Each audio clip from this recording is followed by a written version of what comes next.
The first night, I realized I had been left behind. The motel ice machine was louder than my phone. It hummed and rattled outside my door, while my son's voicemail stayed silent, and I sat on the edge of a stiff bed 900 miles from home, holding a purse that suddenly felt too light. I remember thinking that abandonment doesn't always arrive with shouting or slammed doors. Sometimes it comes wrapped in the promise of a vacation. I am 67 years old, and for most of my life I believed patience was a kind of wisdom. I married young, raised one child, and learned how to stretch a paycheck until it whispered. My husband, Robert, died of a quiet heart attack 12 years ago, one that took him in his sleep and left me alone with paperwork I didn't understand, and a house that echoed. I paid off the mortgage by selling his old truck and dipping into the small savings we had built together. Since then, I have lived carefully. I keep receipts in labeled envelopes. I balance my checkbook on Sunday mornings. I know exactly how much my Social Security deposit will be each month down to the cent. My son Daniel used to tease me about that. He said I worried too much, that I should enjoy what time I had left. He was in his 40s then, charming in the way men can be when they need something. He called more often after his second divorce. At first, it was just to talk.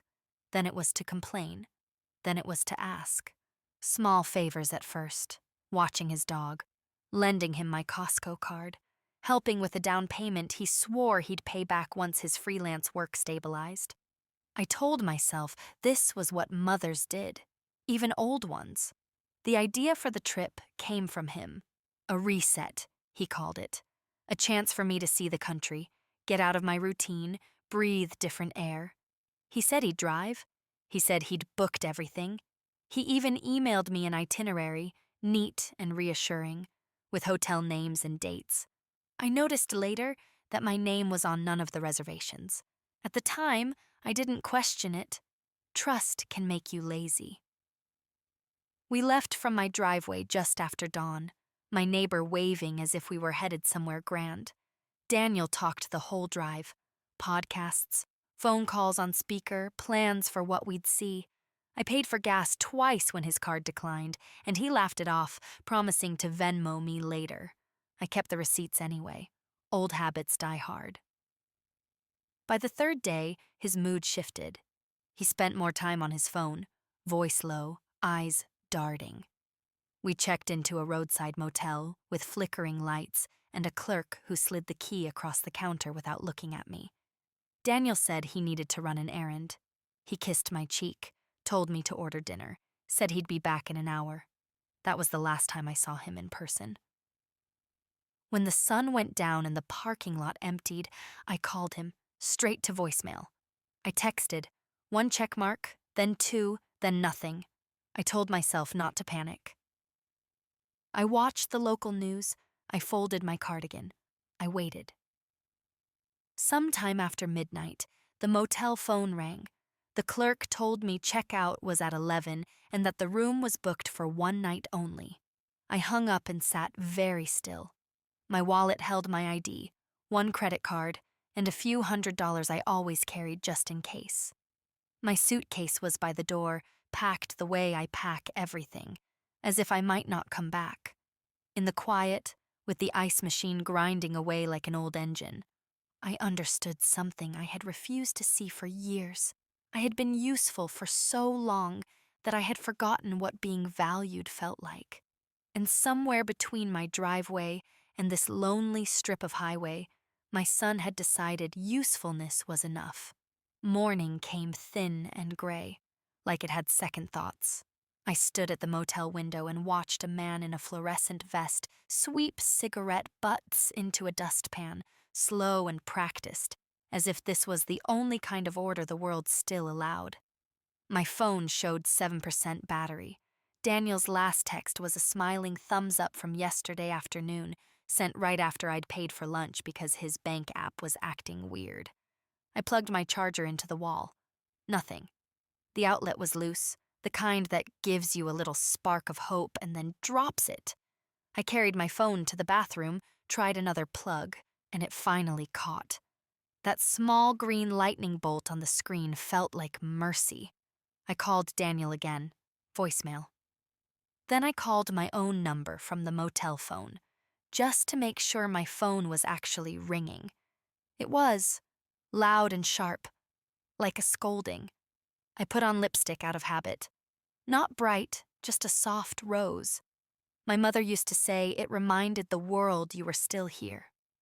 I smoothed my hair, picked up my purse, and walked to the front desk with my shoulders back. My knees ached, but I didn't let them speak for me. The clerk was a young woman with tired eyes and acrylic nails tapping a steady rhythm on the counter. She looked up when I approached, then glanced past me, as if Daniel might be right behind. "Good morning," I said. "I need a copy of my receipt, please, and I need to know the name on the reservation." She hesitated. "It's under Daniel Price." "Of course it is," I murmured, more to myself than to her. "And what card did he use?" "I can't give out." "I understand policy," I said gently. "I'm not asking for the full number, just whether it was mine." Her face softened a fraction. "It wasn't. It was a visa ending in 4421. I felt my stomach drop, not from surprise, but from the shape of it. Daniel didn't have a visa ending in 4421. Daniel had a MasterCard he complained about constantly, the one that always seemed to hit a limit at the worst moment. "Did he check out?" I asked. "He never came back to the desk, but he left the key in the night drop box." I nodded, swallowing the tightness in my throat. "If anyone asks, please tell them I'm still in town. And could you write down the address of this motel and the phone number on the receipt?" She printed it, slid it over, and I watched her hands. No tremble, no drama. Just paper, ink, facts. Back in my room, I opened my little envelope of trip receipts. Gas station slips, a diner bill with Daniel's coffee circled, the pharmacy receipt where I'd bought him antacids because he said his stomach was killing him. I had kept them because it made me feel in control, the way some people keep spare keys. Now those scraps felt like a trail of breadcrumbs someone had dropped on purpose. I called my bank next. The automated voice asked me to verify my identity, and I did it with the calm precision of a woman who has filled out life insurance forms and property tax appeals. "Ma'am, I see a few recent charges," the representative said. "Are you calling about the gas station purchases?" "No," I said. "Those were mine. I'm calling because I want to freeze my debit card and flag any unusual activity. And I'd like a list of the last 30 days of transactions emailed to me." She paused. "Are you safe, Mrs. Price?" I almost laughed at the irony of my own married name still attached to my life like a tag on a coat I'd outgrown. "I'm safe," I said, "but I've been left somewhere I didn't plan to be." There was a softness in her voice after that, the kind people reserve for elderly women and hospital waiting rooms. She put notes in my account. She told me how to dispute charges if I needed to. She also told me something that made my fingers go cold around the phone. "There was an attempted transfer from your savings yesterday afternoon," she said. "It didn't go through because the authentication code was sent to your phone." I stared at my phone on the bed, still charging, still obedient. "I didn't authorize that." "I'll document it," she said. "Would you like to add a verbal password to your profile so future calls require it?" "Yes," I said, and chose one Daniel would never guess. Not a birthday, not a pet's name, not something sentimental, just a word that belonged to me. After I hung up, I sat for a while and listened to the small sounds of the motel. A shower turning on next door, a car alarm chirping, someone's TV laughing at a joke I couldn't hear. I thought about Robert and the way he used to handle problems, quietly, with a pencil behind his ear, making lists on a pad. I missed that steadiness. But I also felt something else, something I hadn't allowed myself in years: anger. Not the hot, reckless kind, the clean kind, the kind that clears the fog. I called Daniel's number again and left a message this time, my voice even. Daniel, this is your mother. I am at the motel. I'm safe. I need you to call me back within the hour. If you don't, I will assume you've chosen not to, and I will proceed accordingly. Proceed accordingly. It sounded like something a lawyer would say. I liked it. At 9, I called the local police non-emergency line. I told the dispatcher my son had driven me out of state and disappeared, leaving me without transportation. I made sure to use the right words, not dramatic, not accusing, just factual. They sent an officer to the motel. He was polite, maybe mid-30s, with kind eyes and a notebook that looked well used. His name tag read, Martinez. He asked questions the way trained people do, each one a small step toward clarity. When did I last see him? What car? Was it registered to him? Did I have any medical needs? Did I suspect theft? I handed him the printed itinerary Daniel had emailed. I handed him the receipt with the motel address. I handed him my envelope of receipts. I watched his eyebrows lift slightly when he saw how organized it was. Do you have his address back home? He asked. I do, I said. And I have his driver's license number from an old rental form he left at my house. I keep copies of important papers. He looked at me then, really looked, as if recalibrating the picture he'd formed of me when he walked in, just another older woman with a shaky story. That helps, he said. He offered to file a report for abandonment and welfare concerns. He explained that adults can choose to leave, that it wasn't a crime for Daniel to disappear, but leaving me stranded without agreed plans could matter if money or coercion was involved. He used careful language, the kind that leaves room for truth to settle. Do you want us to try contacting him? He asked. Yes, I said, and I want it documented. If he's fine, I still want it documented. Officer Martinez stepped out to make a call. While he was gone, I opened my phone and scrolled through the last week of messages from Daniel. Suddenly, I saw patterns I had ignored. His repeated requests for just a quick verification code, his insistence on booking everything himself, his jokes about me being old school with paper receipts. I had thought he was teasing. Now it felt like rehearsal. When the officer returned, his face was neutral, but his eyes had shifted into something firmer. I left a message, he said. No answer. The number is active. I nodded, my mouth dry. I need to get home, I said, and I need to make sure my accounts and my house are secure. We can arrange a ride to the bus station, he offered, or help you contact someone. I thought of calling a neighbor, a distant cousin, someone who would cluck with sympathy and then tell the story like entertainment. Pride rose up, but I pushed it aside. Pride had kept me quiet for too long. I can handle travel, I said, but I want a copy of the report, and I want the case number. He wrote it down clearly, tore the paper from his notebook and handed it to me like a lifeline. When he left, I sat on the bed with that number in my palm. Outside, the sun finally warmed the pavement, and for a moment, I could almost pretend this was just a mishap, a misunderstanding, a lost phone, and a missed turn.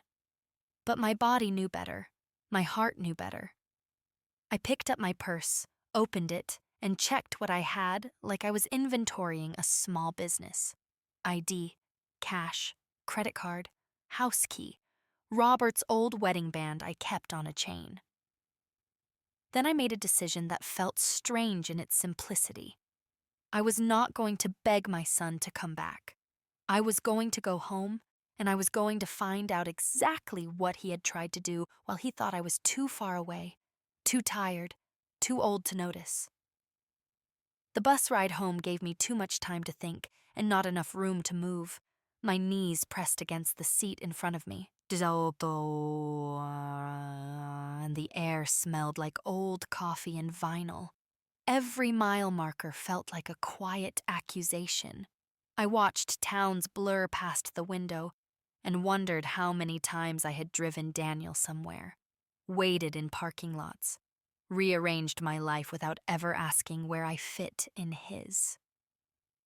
When I finally unlocked my front door, the house felt colder than it should have. Not temperature, but presence. I checked the thermostat, then the windows, then the back door. Nothing disturbed. Still, I walked through each room slowly, the way I had after Robert died, touching the backs of chairs, the edge of the counter, grounding myself in what was mine. The first thing I noticed was the desk drawer in the study. It was closed, but not quite right. I opened it and saw the folder was out of order. My insurance papers were no longer clipped together. The envelope with my property tax records was thinner. Someone had been careful, but not careful enough. I sat down and let the chair creak under my weight. My hands shook a little as I laid everything out on the desk.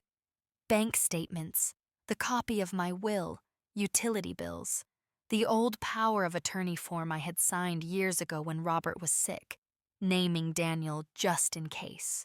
I had never revoked it. I had simply forgotten it existed. That realization landed harder than the bus ride, not because it meant Daniel had already taken something, but because it meant he could have. I called my attorney the next morning. Harold Bennett had been practicing longer than Daniel had been alive. His office smelled like lemon polish and paper. When I told him what had happened, he didn't interrupt. He just listened, pen moving steadily across his pad. "You're not the first," he said gently when I finished. "And you won't be the last, but we can fix this." We reviewed everything. He explained what a durable power of attorney allowed, and more importantly, what it didn't. He asked if I had signed anything recently, any new documents, any blank pages Daniel might have slipped in front of me. I remembered him asking me to just sign here at a coffee shop months ago, saying it was for a warranty on his car. I remembered not wearing my reading glasses. Harold's jaw tightened slightly. "We'll pull the notary records," he said, "and we'll revoke the old authorization immediately." I signed new documents that day, clear ones, firm ones. I left with copies stamped and dated, tucked into a fresh folder. On the way home, I stopped by the bank in person. I sat across from a young manager named Elise, who spoke to me like an adult, not a problem to be managed. We changed account access. We set alerts on everything. She printed transaction histories and highlighted the attempted transfer. Seeing it on paper made it real in a way my fear hadn't. That afternoon, Daniel finally called. I watched the phone ring 3 times before I answered. "Mom," he said, breathless. "There was a mix-up. I had an emergency. You're overreacting." I looked at the wall where Robert's photo hung, his smile steady and kind.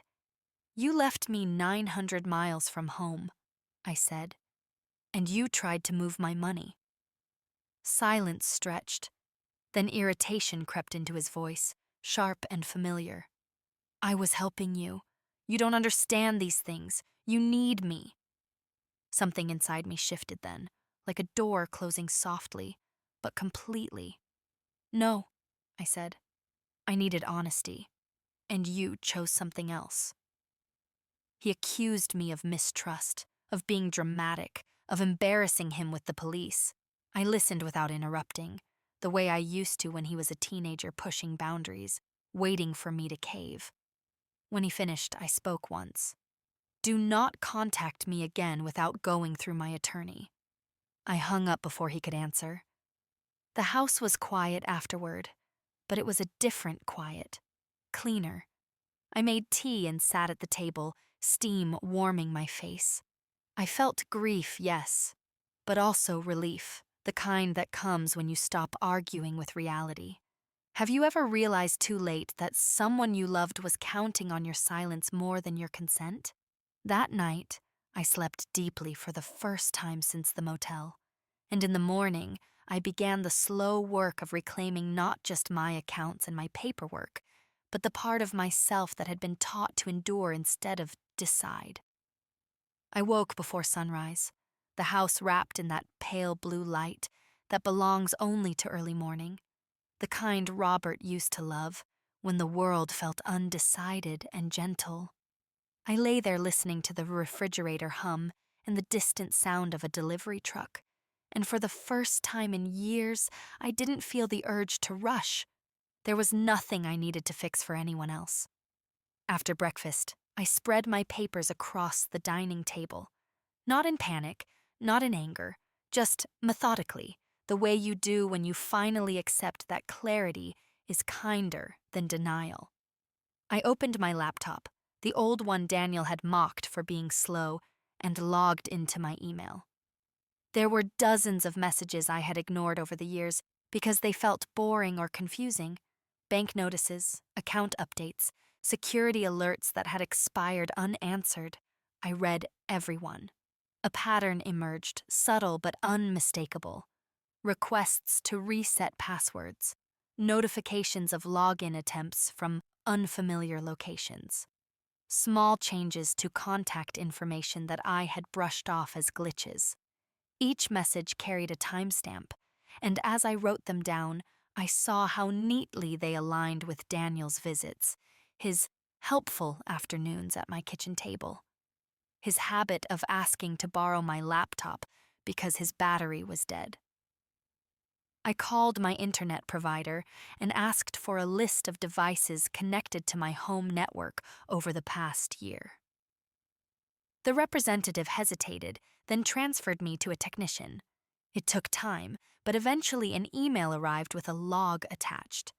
One unfamiliar device name appeared again and again. It matched the model of Daniel's tablet, the one he'd left charging in my guest room last Christmas. I didn't cry. That surprised me. Instead, I felt the same steady anger I'd felt at the motel. Focused. Useful. I changed my Wi-Fi password, then every other password I had. I enabled two-factor authentication where it was offered, even when it annoyed me, especially when it annoyed me. Each small click felt like a lock turning into place. In the afternoon, I drove to the county records office. The building was beige and forgettable, which I now understood was intentional. Important things often hide behind dull walls. I requested copies of my property records, my deed, and any recent activity. The clerk slid them through the slot without ceremony. There it was, a filed inquiry from 3 months earlier, requesting information about a possible lien. It hadn't gone anywhere, but it had my address, my legal description, and a phone number that wasn't mine. I took a slow breath and asked for a certified copy. On the way home, I stopped at the police station, not to accuse, not to escalate, just to add information to the existing report. Officer Martinez wasn't on duty, but another officer took my statement. I handed over copies of the documents, the device log, the bank notice. "You did the right thing coming in," he said. "Even if nothing criminal comes of it, the paper trail matters." Paper trail. I liked that phrase. It sounded like something I could follow all the way back to myself. That evening, Daniel left a voicemail. His tone had changed, softer, almost apologetic. He said he missed me. He said families help each other. He said lawyers just complicate things. I deleted the message without replying. Instead, I wrote my own letter, not to him, but to myself.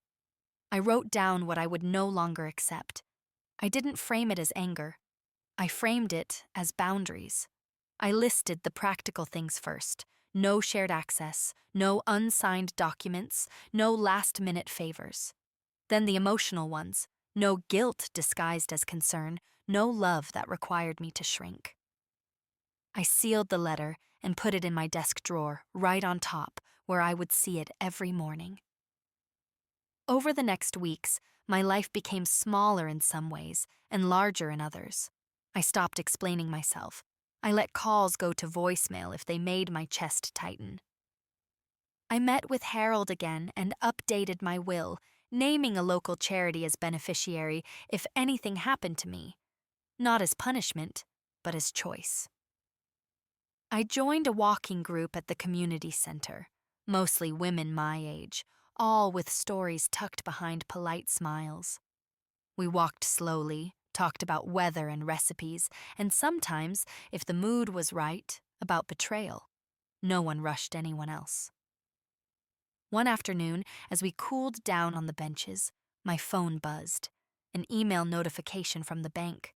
Another attempted access. Blocked. I smiled, not because I enjoyed the thought of Daniel trying and failing, but because the system worked, the rules worked, I had learned how to use them. That night, I sat on my porch with a cup of tea and watched the sun go down behind the maple tree. The leaves whispered in the breeze, and somewhere a radio played a song I half remembered from the 70s. I felt older than I used to, and also stronger. For years, I had believed that being a good mother meant staying open no matter the cost. Now, I understood something different. Being a whole person sometimes means closing the door gently, firmly, and without apology. By the time spring arrived, I had settled into a rhythm that felt both unfamiliar and earned. Mornings were for walking, afternoons for paperwork or reading, evenings for quiet television and the comfort of routine. I stopped jumping at every unknown number on my phone. I stopped checking my email with a knot in my stomach. Peace didn't arrive all at once. It came in increments, like interest slowly accruing. Daniel, however, did not fade as easily. He began showing up in places that felt accidental but weren't. A comment on a neighbor's Facebook post about my roses. A message to the community center asking about my walking group schedule. An email forwarded from an old family friend asking me to please just hear him out. I didn't respond to any of it, but I documented everything. Dates, screenshots, printouts slipped into a growing folder marked with nothing more than the year. One afternoon, a certified letter arrived. Daniel's name was on the return address. My hands were steady when I signed for it. Inside was a carefully worded request. He wanted reimbursement for shared travel expenses from the trip, gas, lodging, meals. He claimed I had agreed to cover them. He attached a spreadsheet, neat and persuasive, totals highlighted in yellow. At the bottom was a deadline. I read it twice, then once more out of disbelief. The audacity stung less than the familiarity. This was how he had always operated, reshaping memory into something convenient. I took the letter to Harold. He adjusted his glasses and read silently, lips pressed thin.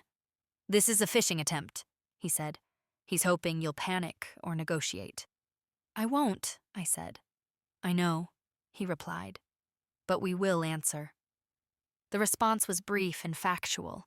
Harold cited the police report, the motel receipt, the lack of any written agreement, and the attempted unauthorized bank transfer.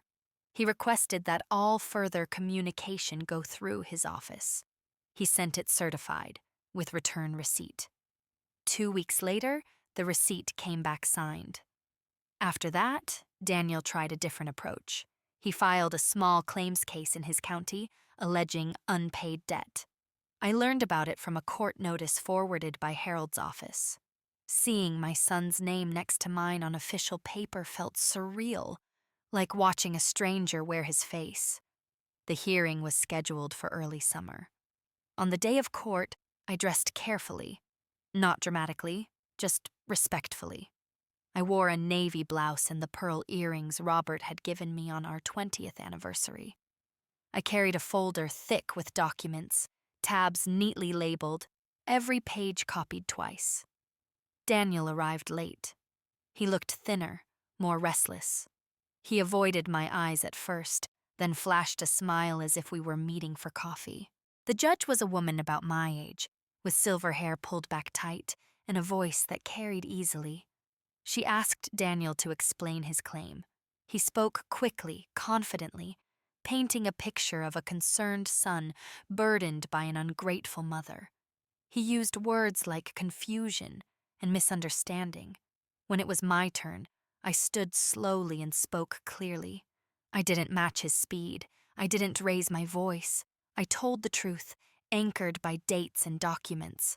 I handed over receipts, bank statements, the police report, the itinerary without my name on it. I explained how I had been left, how money had been accessed without permission, how I had responded. The judge listened. She asked questions. She read quietly. When she looked up, her expression had changed. "This court does not enforce debts based on coercion or abandonment," she said. "The claim is dismissed." Daniel opened his mouth, then closed it. For a moment, he looked very young. Outside the courthouse, he finally spoke to me. "You didn't have to humiliate me." I met his eyes then, really met them. "I didn't," I said. "You did that yourself." I walked away before he could answer. That night, I slept with the windows open. The air smelled like cut grass and distant rain. I felt no triumph, no desire to replay the scene, only relief, the kind that settles deep in your bones. In the days that followed, something shifted. The emails stopped, the attempts faded. The silence this time felt earned, not imposed. I began spending more time on small joys. A pottery class where my bowls came out crooked and perfect. Coffee with a neighbor who didn't ask questions, but listened anyway. I started volunteering twice a week at the library, reshelving books, my hands learning the quiet language of order again. One afternoon, as I stamped return dates at the circulation desk, I caught my reflection in the glass. Older, yes, lines deeper, but my eyes were clearer than they had been in years. I realized then that the hardest part hadn't been being abandoned on that trip. It had been accepting that love, when mixed with entitlement, can become something you have to step away from to survive. And I had stepped away, not in anger, but in truth. The first time I heard a stranger say my name like I owed them something, I was standing between the mystery novels and the large print biographies at the library, my hands smelling faintly of paper and lemon sanitizer. The call came through on the little flip phone I kept for work. Simple, reliable, no apps Daniel could sweet talk his way into. "Mrs. Price?" a man asked, crisp and practiced. "This is regarding a past due balance. If we don't receive payment today, the account will be escalated." My heart didn't race the way it used to. It sank, heavy and familiar, like an old bruise being pressed. "What account?" I asked. He rattled off an address in another state and the last 4 digits of a credit line I didn't recognize. Then he said something that made my fingertips go cold around the phone. "It was opened under your social security number." I wrote everything down on a library scrap of paper. Company name, callback number, reference code, the date they claimed the account was opened. The air around me felt too loud, even though the library was quiet. "Somewhere," a child whispered, and a book cart squeaked. When I got home, I didn't call Daniel. I didn't give him the satisfaction of hearing me shaken. Instead, I pulled my credit reports. It took patience, passwords, and the kind of persistence that comes from surviving widowhood and plumbing leaks. There it was, plain as daylight, a new line of credit opened 2 months earlier. A mailing address that wasn't mine. A phone number I'd never used. My name, borrowed like a coat. I sat at my kitchen table and stared at the screen until the words blurred. Then the anger arrived. Clean again, steady again. Not for revenge this time, but for protection. I made myself a cup of tea, not because I wanted it, but because my hands needed something warm to hold. I could almost hear Robert's voice in my memory, calm as gravel. "Handle what you can. Document the rest." I started with the 3 credit bureaus. I placed a freeze on my credit and requested fraud alerts. I printed the confirmation pages and filed them. Then I went to the Federal Trade Commission website and completed an identity theft report.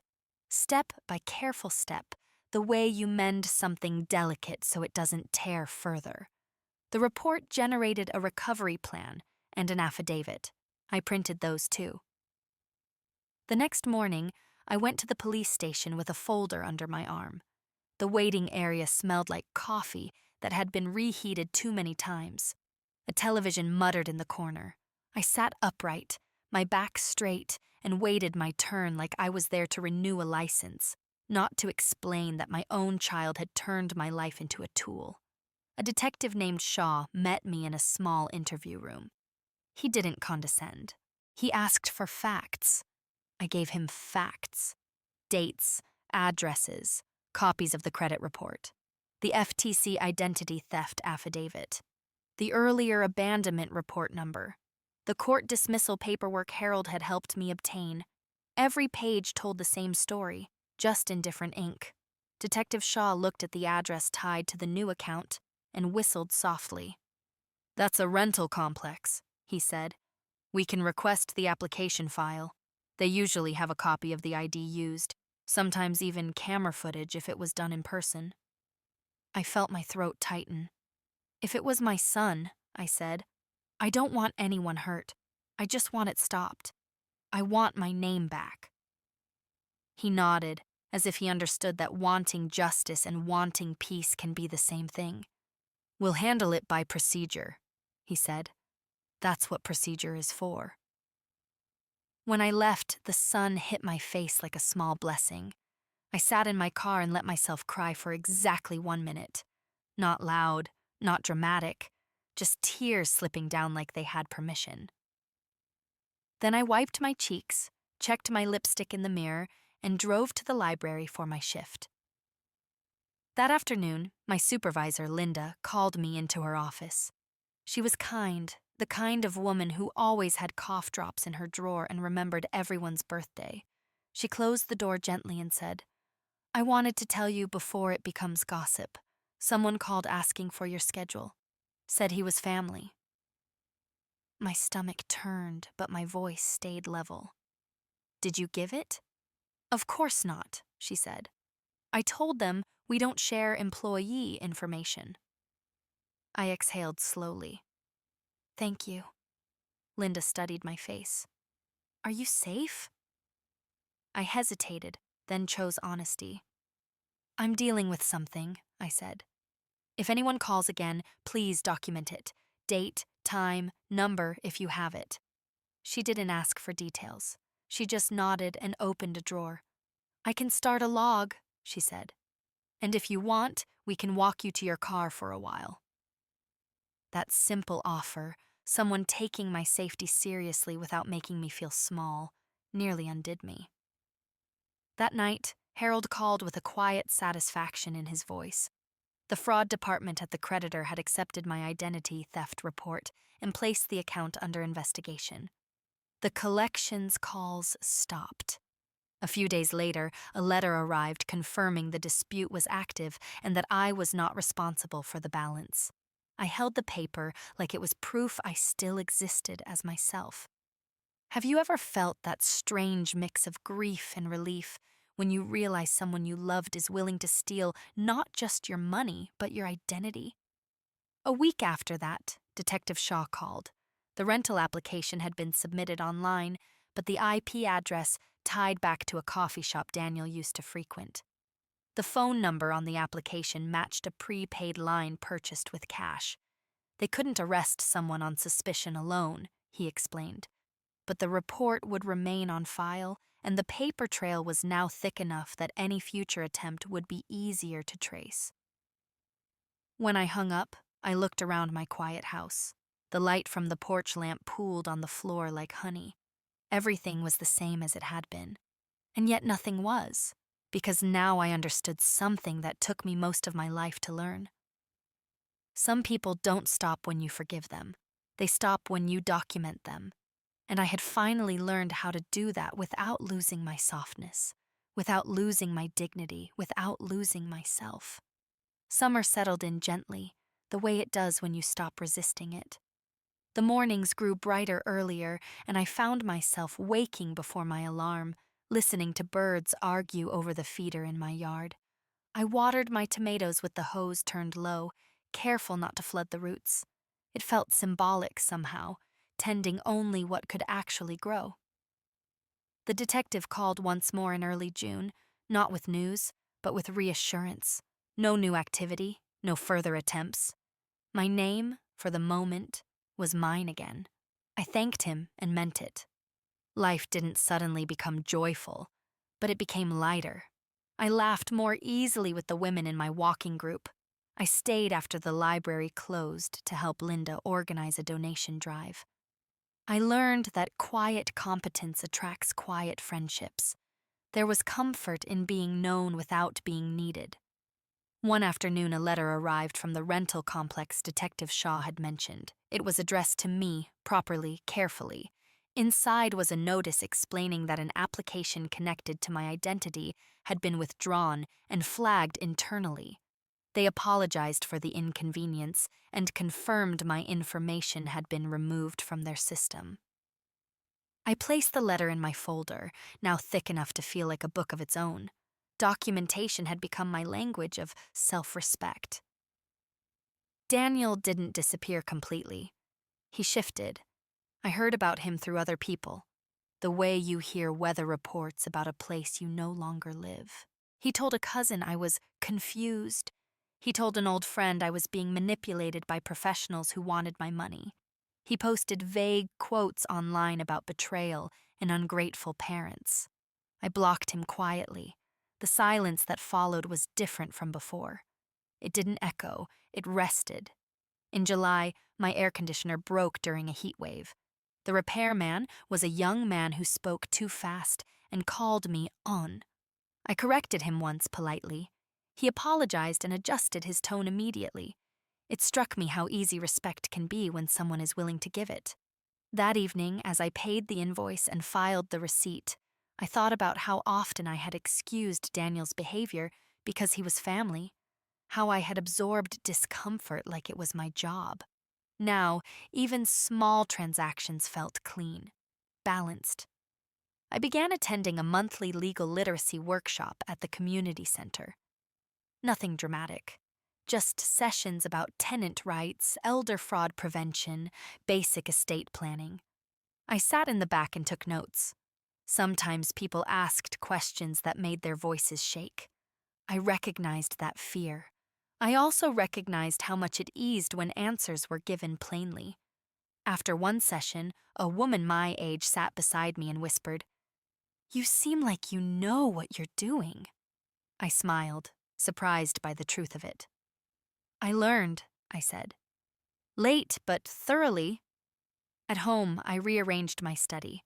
I moved Robert's photo to the window where the light was better. I cleared out old folders that no longer mattered. In their place, I created a simple system.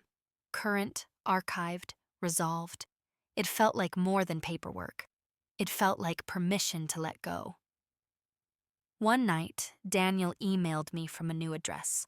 The subject line was simply, "Mom." I didn't open it right away. I sat with it, the way you sit with a storm you can see coming from far off. When I finally did, the message was short. He said he was sorry if things had gotten out of hand. He said he hoped we could talk like adults. He didn't acknowledge what he'd done. He didn't ask how I was. I forwarded the email to Harold's office and archived it. I didn't feel cruel. I felt complete. In August, my garden produced more than I could use. I left baskets of tomatoes and cucumbers on my neighbors' porches with small notes. No names, just enjoy. Giving without strings felt new and good. One evening, as the sky turned that deep summer orange, I sat on my porch with a glass of iced tea. The cicadas buzzed, loud and unapologetic.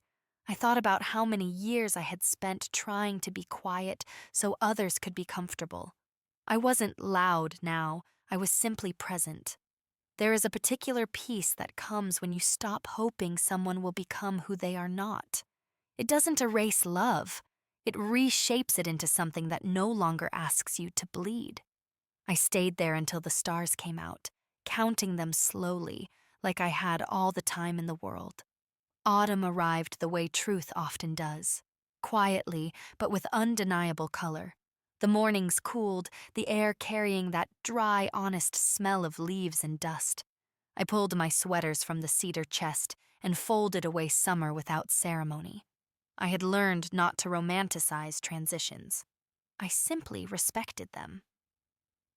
It was Linda from the library who noticed first. A sedan parked across the street one afternoon, engine off, windows tinted too dark for comfort. It stayed there through my entire shift. "Probably nothing," she said, but she wrote it down anyway. Time, description, plate number, partial but legible. The next day, it happened again. Different spot, same car. By the third time, my body reacted before my mind did. Not panic, recognition. The way you know a storm is coming, not by the sky but by the pressure in your ears. I didn't confront it. I didn't speculate. I called the non-emergency line and reported suspicious activity near my workplace. The dispatcher thanked me for being specific. An officer came by, asked a few questions, took Linda's log, and promised extra patrols during closing hours. That evening, Harold called. "We may want to formalize boundaries," he said carefully, "not as punishment, as protection." 2 days later, Daniel crossed a line he couldn't uncross. I found him standing on my front porch just after dusk. I had just set a pot of soup on the stove when the doorbell rang.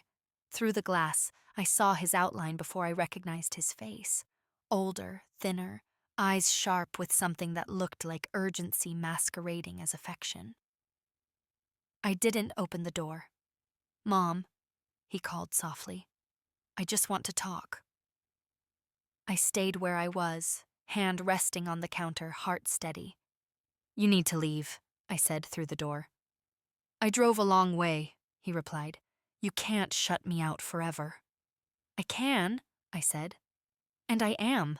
His voice shifted then, irritation seeping through. "You're overreacting. This has gone too far." "That's why you're not welcome here," I said. "Please, leave." He knocked again, harder this time. I picked up my phone and dialed, not because I was afraid, but because procedure matters. By the time the patrol car arrived, Daniel was still on the porch, hands shoved into his jacket pockets, jaw clenched. The officer spoke to him first. I stayed inside until asked to step out. The night air was cool against my skin. The porch light hummed faintly overhead. "Ma'am," the officer said, "do you know this individual?" "Yes," I said. "He's my son, and I've asked him to leave." Daniel started to speak, but the officer raised a hand gently. "Sir, if you've been told to leave private property and you refuse, that becomes an issue." Daniel laughed, sharp and humorless. "This is my mother's house." The officer looked at me. "Is that correct?" "No," I said. "This house is in my name only. He has no legal right to be here." The officer nodded and turned back to Daniel. "Sir, you need to leave." Daniel's eyes flicked to me, something unreadable passing through them. For a moment, I saw the boy he used to be. Then it was gone. "This isn't over," he said. "I know," I replied calmly. "That's why I'm doing this the right way." He left without another word. The next morning, Harold filed for a no trespass order. Not dramatic, not vindictive, just clear. The paperwork cited the police visit, the prior reports, the documented attempts at contact, the pattern. A judge reviewed it the same afternoon and signed it. When the official copy arrived in the mail, I held it with surprising tenderness, not because it hurt him, because it protected me. Daniel was served the following week. I didn't witness it. I didn't need to. What followed was quiet, real quiet, the kind that doesn't hold its breath. I changed my routines slightly. Different grocery store, earlier walks, not out of fear but awareness.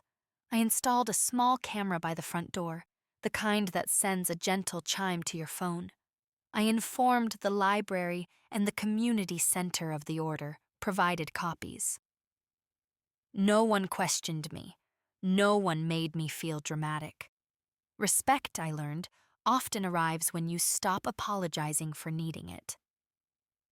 In October, the community center asked if I would help facilitate one of the legal literacy sessions. Just logistics, they said, handing out materials, keeping time. But halfway through, the speaker asked if anyone wanted to share why they came. I didn't raise my hand. My voice found its way out anyway.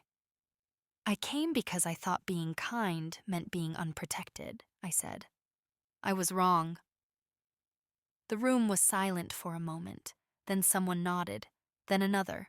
Afterward, a woman hugged me without asking. It was brief and warm, and exactly enough. That night I sat at my desk and added one more document to my system. The no trespass order went into the resolved folder, not because the situation was over, but because I had done what was required of me. Outside, the wind moved through the trees, loosening leaves that had held on too long. I watched them fall without judgment. Some endings aren't loud. They don't announce themselves. They simply stop knocking. And when they do, you realize the house was yours all along. Winter came early that year, not with drama, but with a quiet insistence. Frost edged the windows before Thanksgiving, and the sky settled into a pale, unhurried gray. I put heavier blankets on the bed and moved my walking shoes by the door, swapping them for boots that knew how to grip slick sidewalks. Preparation had become second nature, no longer born of fear, but of self-respect. The no trespass order did its work without fanfare. Weeks passed without a call, an email, or a car idling nearby. The small camera by my front door chimed only for delivery trucks and the occasional neighbor dropping off baked goods. Each alert that turned out to be nothing felt like a quiet confirmation that boundaries, once drawn clearly, tend to hold. In December, Harold called me into his office again, not because something was wrong, but because something needed finishing. We reviewed my documents one final time, updated beneficiaries, medical directives written in plain language, instructions that reflected who I was now, not who I had been when I thought endurance was a virtue. "You've done thorough work," he said, closing the folder. "Most people wait until a crisis forces them." "I had one," I replied softly.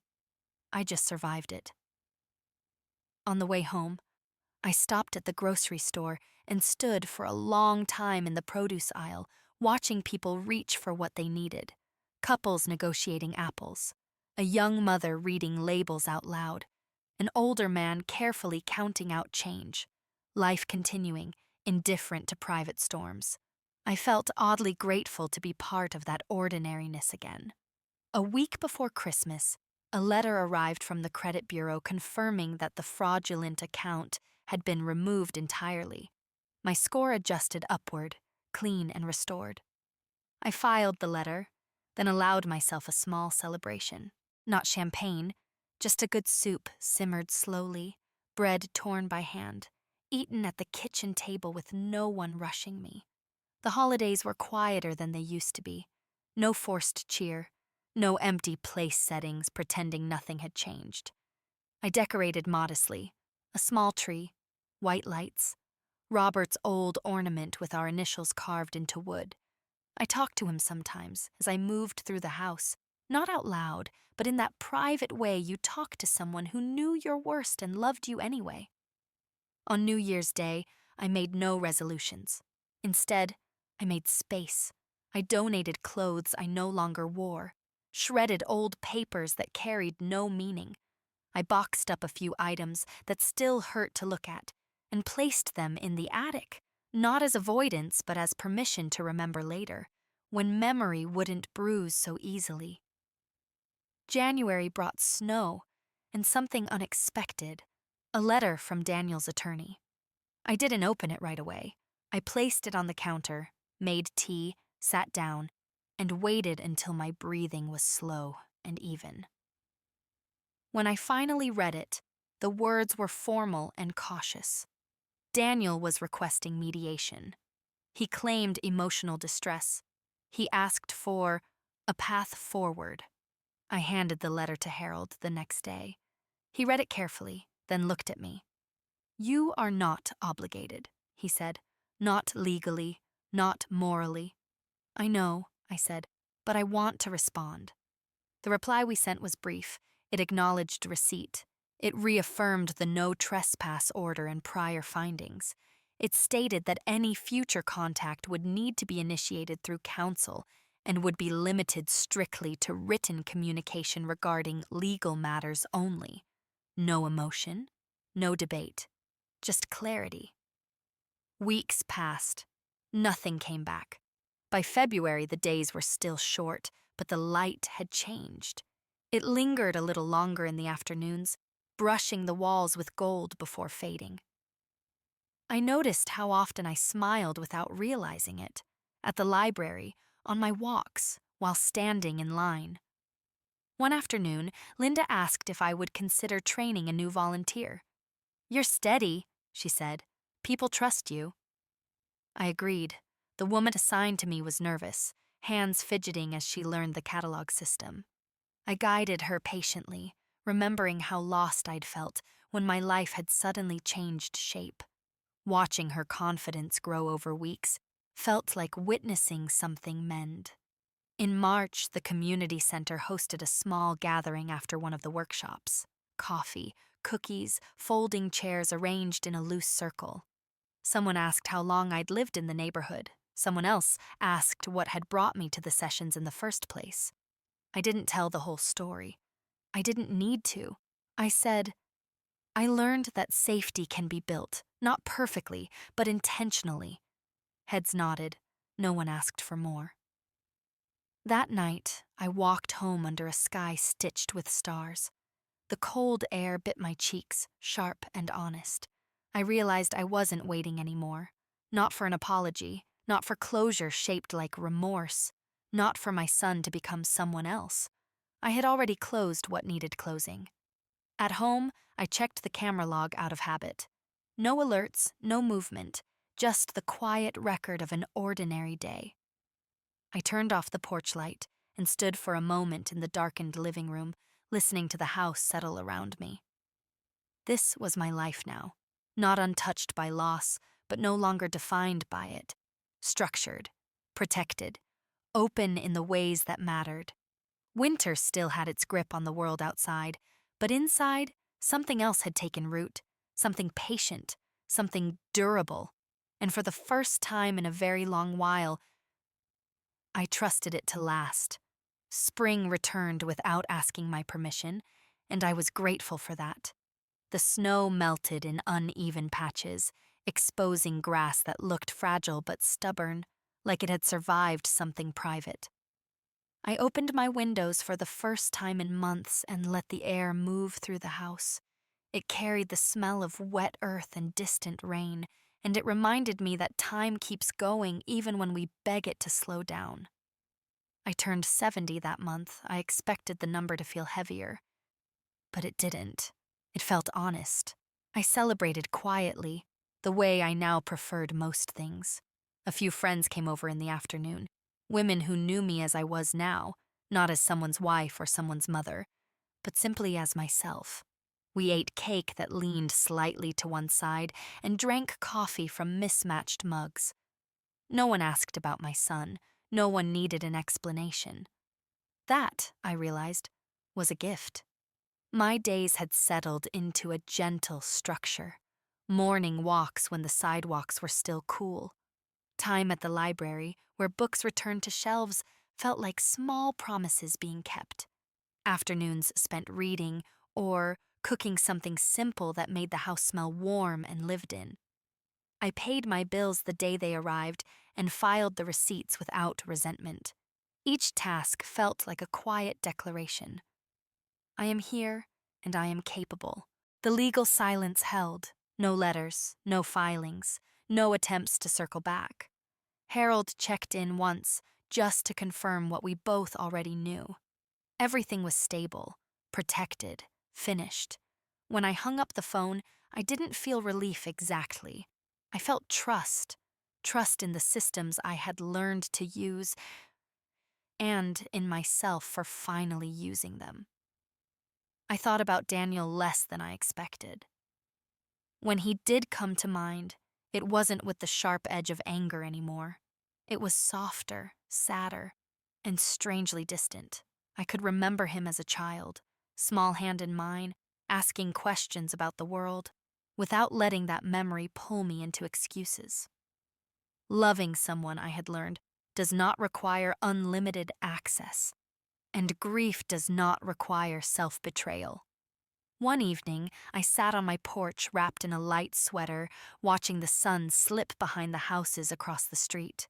The door camera chimed softly on my phone. A package delivery. Nothing more. I watched the clip anyway, then smiled at myself. The habit remained, but the fear was gone. That difference mattered. Inside, the house felt like it belonged to me in a way it never quite had before. Not because the walls had changed, but because I had. I moved through the rooms without flinching, without waiting for a problem to announce itself. I realized how much energy I had spent for years anticipating someone else's needs, someone else's moods, someone else's emergencies. Now that energy belonged to my own life. I began planning small things again. A weekend trip with the walking group, a pottery class I'd been curious about. Tomatoes for the garden. These weren't escapes. They were continuations. Proof that my future was not defined by what I had survived, but by what I chose next. The truth is, my revenge was never about punishment. It was about refusal. Refusing to be silent. Refusing to be convenient. Refusing to disappear quietly just because someone decided I was finished being useful. Every document I filed, every boundary I enforced, every calm conversation with authority figures had rebuilt something inside me that I didn't know was broken. I had not lost my softness. I had protected it. When I look back at that motel room 900 miles from home, I no longer see only abandonment. I see the moment I stopped negotiating my worth. I see the beginning of a life that finally belonged to me, not as a role, not as an obligation, but as a person. If there is wisdom in reaching this age, it is this. Dignity is not something others grant you. It is something you practice quietly and consistently until it becomes unshakable. At night, when I lock my door and turn off the lights, the house settles around me with familiar sounds. Pipes ticking, floorboards sighing, ordinary things, safe things. I lie in bed and feel no need to brace myself for what might come next. I am not waiting anymore. I am living. Thank you for staying with me through this story. If it resonated with you, I'd be grateful if you liked it, subscribed for more, and shared your thoughts. And tell me, if you were in my place, what would you have done?